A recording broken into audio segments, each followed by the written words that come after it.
भगवत भक्ति में, भगवत प्रेम में विषय रस कदापि नहीं है, नहीं है ये मान लेना चाहिए। उसमें अगर विषय रस, विषयासक्ति है, उसको हम भक्ति या प्रेम मानते हैं तो हमारी गलती है, ये बड़ी भारी भूल है, प्रमाद है। तो वहाँ क्या है, वैराग्य के राग में रसिक बनने के बाद एक प्रेम रस की अनुभूति होती है, प्रेम रस का उदय होता है। जब तक ये विराग नहीं होता तब तक प्रेम रस का उदय नहीं होता। और वो विराग होना चाहिए छोटी से लेकर बड़ी वस्तु तक सब में। भुक्ति मुक्ति स्पृहा यावत पिशाची हृदय वर्तते, मुक्ति में भी वैराग्य हो जाए, भुक्ति के बाद तो अलग। इस प्रकार का जब वैराग्य जागता है तब क्या होता है, एक प्रेम का रस उदय होता है। वो प्रेम रस विराग नहीं विरा कर देता। या इसको समझना है, जो वास्तविक भगवत प्रेमी है वो वैराग्य का विरागी है। वैराग्य का विरागी कैसे, कि न उसे वैराग्य में राग है और न उसे राग वाली किसी वस्तु में राग है। उसका राग है एकमात्र अपने परम प्रियतम भगवान में, इसीलिए इसका नाम है भक्ति निष्ठ। भक्ति में निष्ठा वाला। तो वहां पर यदि उस भक्ति निष्ठ उस प्रेमी को यदि कह दे श्री श्याम सुंदर कि तुम बढ़िया कपड़ा पहन के आना, तो उसको उस वैराग्य के बाहरी स्वरूप में कोई भी महत्ता नहीं जचती, तो उसके त्याग की भी कोई महत्ता नहीं है। अरे पड़ा ऐसे ही, वो भी धूल, वो भी धूल, धूल पर धूल झोंक दो या धूल को धूल से निकाल दो, धूल ही धूल। बड़ी सुंदर कथा आती है, राका बाका दो रहे स्त्री पुरुष महाराज, दोनों विलक्षण भगवत प्रेमी, भगवत प्रेमी विराजमान होते ही हैं। ये निजी सिद्धांत, इसको सर्वथा मान लेना चाहिए। विषयासक्त पुरुष भगवत प्रेमी नहीं बन सकता। भगवत प्रेमी बनने पर विषयासक्ति रहेगी नहीं, अगर रहती है तो प्रेम का धोखा है, प्रेम नहीं सिद्धांत। तो वो रांका बांका दो स्त्री पुरुष ये रहे नामदेव के शिष्य। नामदेव जी से भगवान की कुछ धुली मिली रहती, इसमें आश्चर्य नहीं करना चाहिए। भगवान तो सबके हैं, जो उनसे बोलना चाहते हैं उनसे बोल लेते, बोलते भी नहीं बोलना चाहते, उनको बोलने वाला नहीं मानते, उनसे नहीं बोलते। जो भगवान को निर्वाक मानते हैं, बोले गूंगे भगवान है हमारे, तो बोलते नहीं, उनसे नहीं बोलते। बोले हमारे भगवान तो पंगु हैं, कहीं चल फिर नहीं सकते, तो उनके पास चल के नहीं आते। हाँ हाँ हैं? हमारे भगवान देखने वाले नहीं है तो नहीं देखते, और जहाँ देखने वाले, सुनने वाले, सूंघने वाले, स्पर्श करने वाले, चखने वाले, मिलने वाले, हंसने वाले और हमारे साथ रोने वाले भी, ये भी भगवान हैं। ऐसे इसमें आपत्ति नहीं आती। अरे श्रुतियाँ कहती हैं कि पैर न होने पर भी उनको चलना आता है, वो चलते हैं। आंख न होने पर भी वो देखते। दिखाई जी ने कहा बिनु पग चले सुने बिनु काना, बिनु कर कर्म करे विधि नाना। तो ये कोई नई बात नहीं, वो सब कुछ कर सकते हैं, पर जो करने वाला नहीं मानते वो कैसे करने के क्षेत्र में अगर हम उनको ले आए अपने भगवान को तो कुछ नीचे उतर जाते हैं। तो भगवान कहते हैं हम नीचे रहेंगे। हम नीचे क्यों उतरेंगे भैया, हम नीचे नहीं उतरते, हम तो ऊंचे पर रहेंगे। और जो करने वाले को भी ऊंचा मानते हैं, वहां के हाँ ऊंचे पर हैं, कोई बात नहीं, तुम्हारे लिए करते हुए रहेंगे। तो ये रांका बांका दो रहे भगवान के बड़े प्रेमी भक्तिनिष्ठ भक्त, और नामदेव जिनके गुरु। तो नामदेव जी से भगवान बोलते थे, बातचीत करते थे।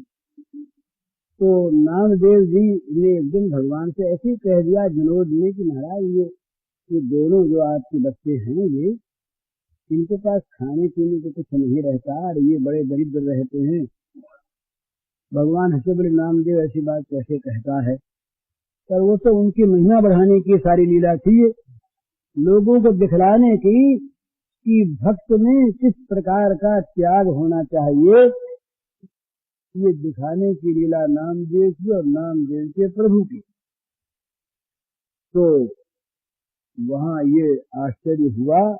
भगवान ने कहा अच्छा एक काम करो, हम तो इनको देंगे पर ये ले ले। तब बोले महाराज आप दे के तो देखो। तो अच्छा ये कल जब जाएंगे लकड़ी काटने जंगल में तो रास्ते में हम अमुक जगह पर एक मोहरों की थैली डाल देंगे, इस रूप में डालेंगे कि इनको दिखाई भी दे,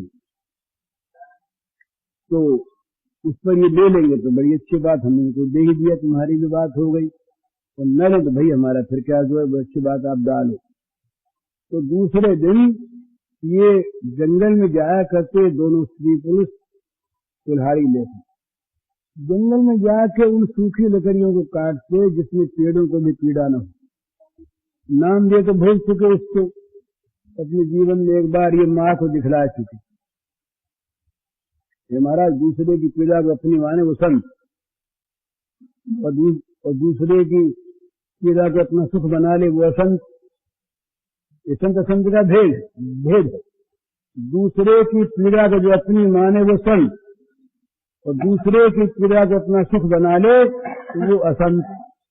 नाम जो छोटे जब रहे एक दिन कुल्हाड़ी लेकर के अपनी माँ के पास आए और ये अपनी पैर की छाल को छीलने लगे, चमड़ी को। तो कहा नामा क्या कर रहे हो?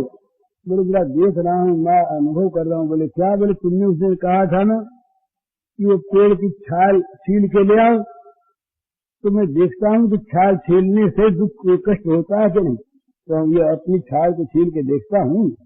आत्म उपन्यास सर्वत्र ऐसे नामदेव रहे। तो क्या किया उन्होंने कि वो थैली डाल दी। दूसरे दिन जब ये रांका बांका दोनों गए वन में जंगल में, सूखी लकड़ी काट के लाते, उसको बेचते, जितना पैसा मिलता उसमें आधा तो दे देते दूसरों को, जिनको खाने को इतना चाहिए, जिनके जीवन का स्टैंडर्ड इतना ऊंचा हो गया, अपने जीवन निर्वाह के लिए जिन्हें चोरी करनी पड़े उनसे क्या देंगे? आज का युग जो है बोले क्या करे, काम चलता ही नहीं, दान कहाँ से? वहाँ 2-3 पैसे 4 पैसे उनको मिलते लकड़ी काट कर लाने में, उनमें से आधा तो वो दे देते दूसरों को और आधे में से अपना पेट भरते। ये उनकी रोज की चर्या थी। तो वो जा रहे थे, रास्ते में आगे आगे थे रांका जी, पीछे पीछे थी बांका जी। तो भगवान की वैसी ही नियति थी। तो वो जहां वो थैली के पास पहुंचे तो उनका पैर पड़ा, छन आवाज हुई, तो देखा तो दिखाई दी वो पारदर्शी कोई थैली थी, मोहरें दिखाई दी। तो उन्होंने देख जा कि इधर उधर बांका जी जरा पीछे आ रही थी, उन्होंने धूल डालना शुरू किया,